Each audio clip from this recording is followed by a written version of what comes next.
Good afternoon guys, welcome back to the channel. Chris Dennis here, putting specialist and short game performance coach. This is a video that I didn't think I'd be doing so quick after the video we did last week. So I was talking about how hard the golf courses were, how it was running a long way and how we had to change where we're landing the ball. So we've had a little bit of rain overnight and it's still raining a little bit today. So what I want to talk about today is a lie where we've left our ball, I've missed the green here, I've left it a little bit short, I'm in the rough, it's a wet lie and I'm hitting onto a wet green. So things we need to start to look at. The same process as before, I want to assess my lie. So the first ball I've got here is sitting down a little bit, so I'm going to need a little bit more loft than normal. Also, because it's wet, I now know that there's not going to be as much spin.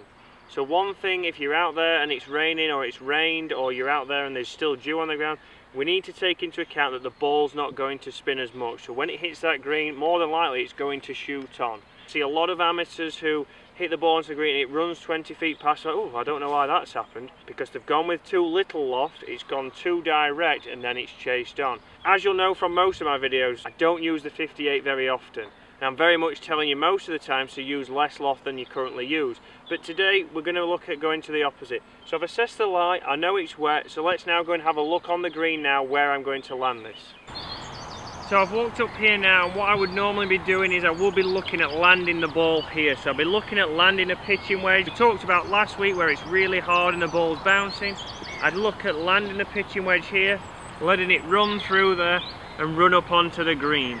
So everything slopes this way towards me. So now what I'm going to look at doing is using my 54 and flying that onto this green. So although it's landing into an upslope, the ball's going to come out with less spin due to it being wet.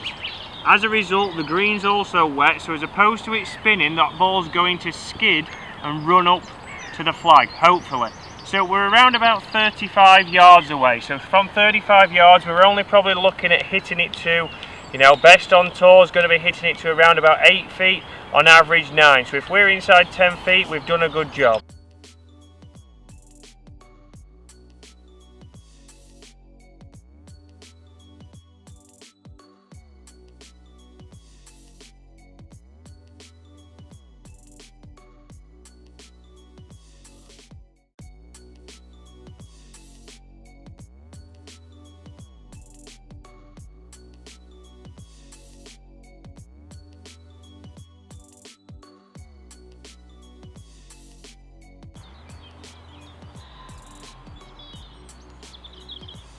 So a perfect example there, the first ball that I hit here, the ball was sat a little bit down, there was a little bit of grass between the club and the ball, there was also obviously the moisture there.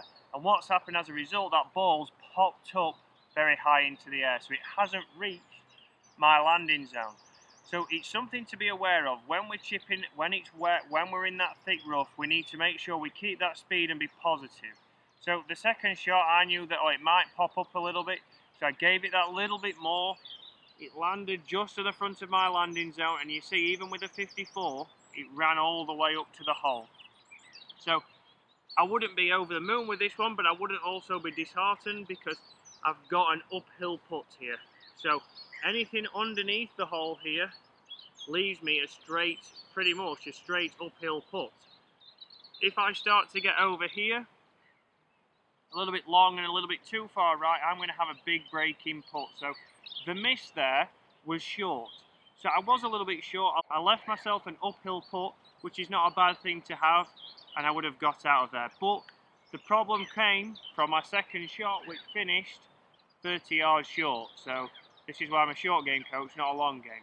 So second time round, I'm able there to be a little bit more positive because I know it's wet. I saw that the first ball popped up. Obviously on the golf course we don't get a second chance, but when you're practicing you can start to see how confident, how much you can turn through that. So if you go to your practice range, even if you're out here and you drop a couple like I have today, you can start to practice and see how aggressive or how committed you can be to that shot to get it nice and close. As we always seem to talk about, it's always down to tour averages. So comparing yourself to tour averages, that's way inside tour average obviously. From that distance, we're looking at the best on tour will be 8 feet, on average 9 and 9.5 feet. From there, they're going to hole a few more putts. But be realistic, if you get that ball onto the green, it's not an easy shot. We've also not probably played in the wet or in the damp rough for probably 3 months since lockdown.